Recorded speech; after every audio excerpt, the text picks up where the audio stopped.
सुनिए ज़रा देखिए ना मैं कैसी लग रही हूँ। अच्छी लग रही हो। अब चलें, बहुत लेट हो रहा है। ये क्या बात हुई। आप कभी भी मेरी तारीफ नहीं करते। ये क्या, क्यों बचपना कर रही हो शिवांगी? पहले ही बहुत लेट हो चुका है। नहीं, पहले मेरी तारीफ करो, नहीं तो मैं यहाँ से उठने वाली नहीं हूँ। ये कहकर शिवांगी मुंह फुलाकर बेड पर बैठ गई। यह देखकर उसके पति आशीष ने उससे पूछा। तो तुम नहीं चलोगी? पहले मेरी तारीफ करो, फिर चलूँगी पक्का। ओहो, अभी ये क्या मुसीबत है। चलो ठीक है, मैं बोलता हूँ। तुम बहुत प्यारी लग रही हो। तुम्हारा मेकअप तुम पे बहुत सूट कर रहा है। तुम्हारी चूड़ी और तुम्हारी ज्वेलरी ये भी बहुत ज़्यादा सुंदर है। आज भला की खूबसूरत लग रही हो। अब तो खुश, अब चलो, बहुत लेट हो रहा है। हाँ, अब तो बहुत ही खुश। चलिए ना, कितना लेट कर रहे हैं। शिवांगी की बात पे आशीष मुस्कुरा दिया और दोनों फंक्शन अटेंड करने के लिए चले गए। फिर उसी रात फंक्शन से लौटने के बाद सुनिए, हाँ बोलो। आपने तो मेरे बालों के बारे में कुछ बोला ही नहीं। बताइए ना, आज मेरे बाल कैसे लग रहे थे। अरे यार, आने के बाद फिर वही सब शुरू कर दिया तुमने। बताइए ना कैसे लगते हैं आपको मेरे बाल। हाँ ठीक ही है। बस ठीक। अरे जरा ध्यान से देखिए। देखो शिवांगी, तुम्हारे बाल ठीक हैं, लेकिन तुम्हें इस बात का घमंड नहीं करना चाहिए। घमंड करने लायक है मेरे बाल, तो क्यों ना करूं। आप ही बताइए, मेरे जैसे बाल हैं किसी के यहाँ पर। मैंने तो देखा है, लेकिन लगता है तुमने नहीं देखा है। अच्छा, अभी नई नई आई हो ना, इसीलिए तुमको नहीं पता है। पड़ोस में जाके सरिता भाभी से मिलना, तब तुम्हें पता चलेगा अच्छे बाल किसे कहते हैं। चलो गुड नाइट, मुझे बहुत नींद आ रही है, मैं तो चला सोने। यह बोलकर आशीष तो करवट बदल के सो गया। लेकिन शिवांगी की तो नींद उड़ चुकी थी। उसे बर्दाश्त ही नहीं हो रहा था कि उसी के मोहल्ले में कोई और भी है जिसके बाल उससे भी ज़्यादा खूबसूरत और लंबे हैं। वह सारी रात इसी जलन में सो नहीं पाई। फिर अगली सुबह जैसे ही शिवांगी नहाकर आई, फिर अगली ही सुबह जैसे शिवांगी नहाकर निकली, तभी घर की डोर बेल बजी। भाभी दूध ले लो। हाँ लाओ, दे दो।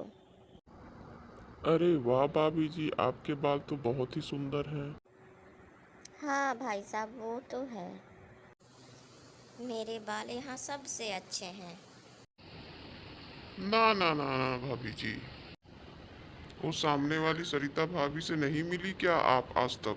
घुटने तक आते हैं उनके बाल, और ऐसे घने और चमकीले बाल हैं कि क्या ही कहे।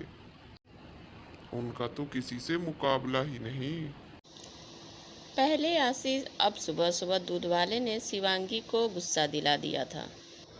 दरअसल शिवांगी और आशीष की शादी को कुछ ही महीने हुए थे और अभी तक शिवांगी अपने आस पड़ोसों से अनजान ही थी। लेकिन अब तो उसे शिवांगी भाभी से मिलना ही था। उसे एक आइडिया सूझा। उसने दिमाग लगाया और एक कटोरी लेकर सरिता के घर पहुंच गई। और जैसे ही सरिता ने दरवाज़ा खोला, उसके बाल देखकर शिवांगी का मुंह खुला रह गया। जी बताइए। जी वो मैं शिवांगी हूँ। वो मैं आपके पड़ोस में। हाँ हाँ, मैं समझ गई। आप आशीष भैया की पत्नी है ना। आओ बैठो। नहीं, मैं बस ये पूछने आई थी कि थोड़ा दही होगा क्या आपके पास। हाँ हाँ है ना, बस अभी लाई। तुम यहाँ पे बैठो, मैं लेकर आती हूँ। जैसे ही सरिता दही लाने के लिए पीछे मुड़ी, उसके घुटनों तक लंबे और चमकदार बाल देखकर मानो शिवांगी की सांसें ही अटक गई। वह गुस्से में बिना दही लिए ही घर आ गई। उसका चेहरा गुस्से से लाल था। वह मन ही मन अपनी पड़ोसन सरिता से जलने लगी। और फिर एक दिन बेटी, मैं भूखा साधु बहुत उम्मीद से तेरे दरवाजे पे आया हूँ। अगर मुझे 2 रोटी खिला दे तो भगवान तेरी हर कामना पूरी करेगा। सुबह की 2 रोटी भी है और सब्जी भी। आप यहाँ बैठो, मैं लेकर आई। शिवांगी ने साधु को 2 रोटी के साथ सब्जी खाने को दिया। वाकई साधु बहुत भूखा था।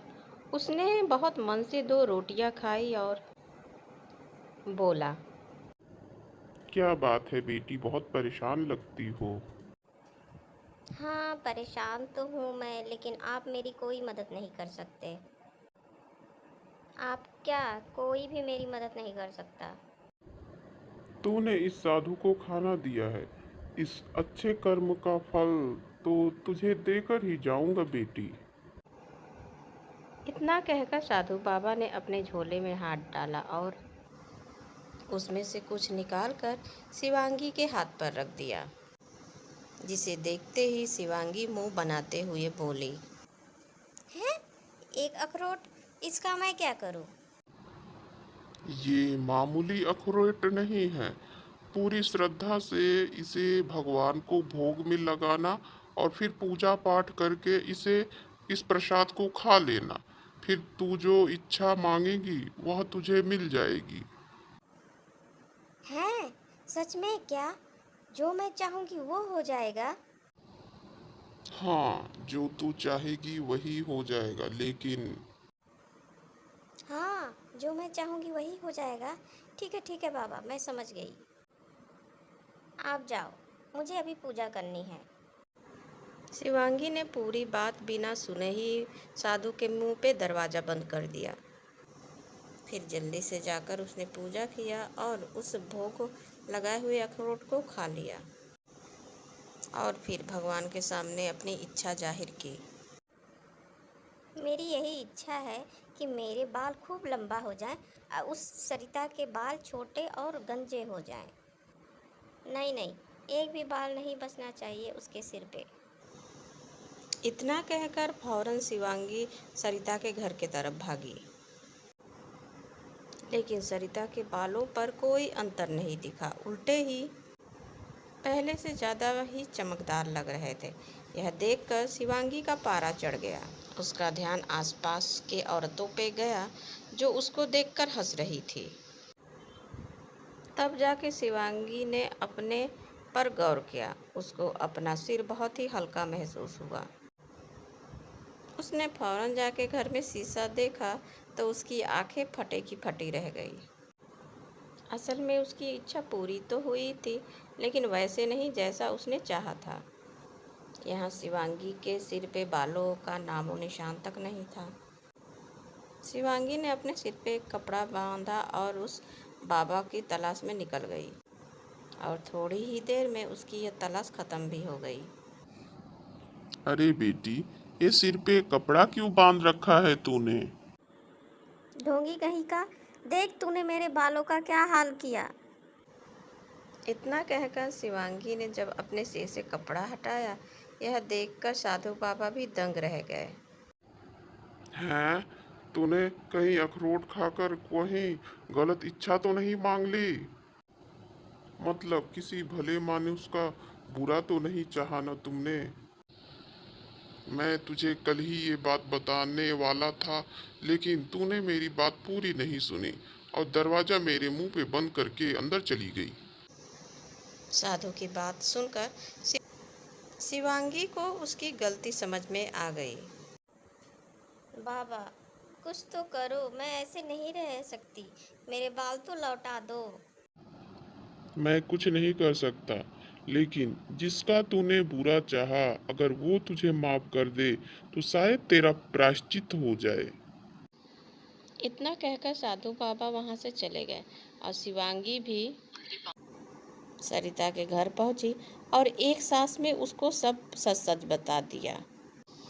शिवांगी बहुत भले औरत थी। उसने शिवांगी को गले लगाकर उसको माफ़ कर दिया। फिर अगले ही पल शिवांगी के बाल वापस आ गई। उस दिन के बाद शिवांगी फिर उस दिन बहुत अच्छे से तैयार हुई। अब फर्क ये था कि अब उसके मन में ना ही किसी के प्रति जलन थी, ना ही कोई घमंड। तो देखा दोस्तों, घमंड करने का क्या नतीजा होता है। तो आज की वीडियो आप लोगों को कैसी लगी ज़रूर बताइए कमेंट में। फिर मिलते हैं नेक्स्ट वीडियो में, तब तक के लिए bye. Thank you so much मेरी पूरी वीडियो देखने के लिए। हेलो दोस्तों, तो कैसे हैं आप सब। आप लोगों का स्वागत है मेरे चैनल हिंदी कार्टून कहानियाँ में। तो आज मैं आप लोगों के लिए लेकर आई हूँ गांव की बहू और शहर की बहू, और दोनों बहुएं कैसा दहेज लाती हैं। तो वीडियो देखेंगे तब तो पता चलेगा ना दोस्तों। तो आइए देखते हैं पूरी वीडियो, और ज़रूर आप लोग बताइए कमेंट में कि आज की वीडियो आप लोगों को कैसी लगी, और नेक्स्ट वीडियो आप लोगों को कैसी देखनी पसंद है। मैं आप लोगों के लिए वैसी वीडियो ज़रूर लाने की कोशिश करूँगी। सुजाता अपने दोनों बहुओं का गृह प्रवेश करवाती है। सुजाता की बड़ी बहू अंजलि शहर की मॉडल और अमीर थी, जो कि अपने साथ खूब सारा दहेज लाई थी। सुजाता अपने पसंद से उसको बहू करके लाई थी, जबकि उसकी छोटी बहू गांव की गंवार और गरीब थी, जो कि सुजाता के पति मदन लाल के दोस्त की बेटी थी, और मदन अपने पसंद से उसे लेकर आया था, और सुजाता उसे पसंद नहीं करती थी। माँ जी, मैं अपने साथ TV, fridge, washing machine, bed, sofa, ये सारा कुछ और बहुत कुछ लेकर आई हूँ। लेकिन गांव की देवरानी जी, तुम बताओ, तुम क्या लेकर आई हो। वो मैं दहेज में, हमरे पिता तो गांव में किसान हैं। मेरे पिता ने दहेज में ये सारे फल, सब्जियाँ, सब कुछ दिया है। कहाँ बड़ी बहू का लाखों का दहेज, और कहाँ ये गांव की गंवार बहू का 1000 का सामान। अब बस भी करो सुजाता, हमारे लिए दोनों बहुएं बराबर हैं और हमें उनमें भेदभाव नहीं करना चाहिए। मुझे तो बहुत नींद आ रही है, मैं तो चली सोने। मेरा कमरा कहाँ है। और अमन, तुम मेरा दहेज का सारा सामान मेरे कमरे में रखवा दो। दोनों बहुएं अपने अपने कमरे में चली जाती हैं। फिर अगले ही दिन अपनी पहली रसोई में दोनों बहुएं हलवा बनाती हैं। शहर की बहू का हलवा कच्चा और खास नहीं होता। वहीं पे गीता अच्छे से सूजी भूनकर स्वादिष्ट हलवा बनाती है, जिसमें अपने पिता का दिया हुआ देसी घी डालती है। गांव के तो देसी घी ने कमाल ही कर दिया। क्या स्वाद आ रहा है हलवे में, मजा ही आ गया खाकर।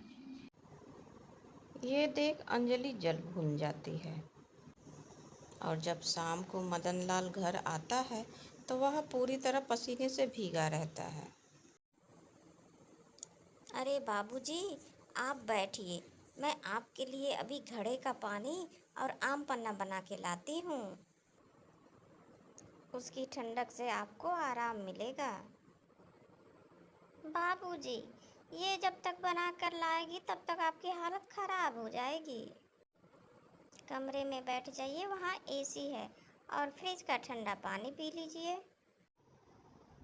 बिल्कुल ठीक कह रही है, मैं भी एसी में ही बैठी थी। नहीं, मुझे कितने साल बाद आज आम पन्ना पीने को मिलेगा। मैं तो तुमसे कह कह के थक गया। सालों हो गए, लेकिन तुम तो ठहरी आलसी। देसी ही हूँ और मुझे देसी चीजें ही खाना पीना पसंद है। रात के खाने में गीता सबके लिए कद्दू की सब्जी, घी का रायता और सलाद में पपीता, तरबूज और ककड़ी खीरा काटती है, जिसमें हरा नमक सिलबट्टे पे पीसकर उसमें डालती है, और सबको खाने पर बुलाती है। उसके हाथ का देसी खाना सबको बहुत पसंद आता है। उफ, ये क्या शोर शराबा लगा के रखा है। वॉशिंग मशीन में कपड़े डाल के धो ले। हमको मशीन चलानी नहीं आती है जेठानी जी। हम तो कपड़ों को धापी से ही पीट पीट के धोते हैं। धापी से ना धोने पे दो फायदे होते हैं, कपड़ा भी साफ हो जाता है, अपना शरीर भी फिट रहता है। शाम को वो जब कपड़े सूखते हैं तो अंजलि देखती है कि उसके पति का कमीज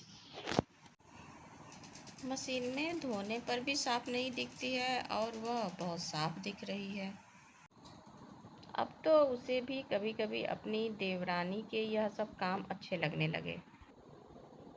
ऐसे ही कुछ दिन बीतते हैं। फिर एक रोज लगता है जेठानी जी ने एसी में पानी नहीं डाला। माँ जी गर्मी से आएंगी तो उन्हें ठंडी हवा नहीं लगेगी। मैं अभी एसी में पानी डाल देती हूँ। वह एसी में पानी डालने लगती है, तब तक अंजलि और सुजाता वहाँ आ जाती है।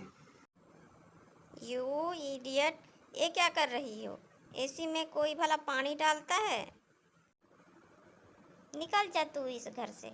तू इस घर में रहने के लायक ही नहीं है। हमको लगा कूलर की तरह इसमें भी पानी ही डलता है, इसीलिए हम डाल दिए। आप सही कहती हो, हम इस घर में रहने लायक नहीं है, इसीलिए हम यहाँ से जा रहे हैं। गीता वहाँ से चली जाती है। इसके बाद अंजलि का उसके हाथ का खाना खाना, गर्मियों में फलों का चाट बना कर देना, बड़ा याद आता है। साथ ही सुजाता को भी समझ आ जाता है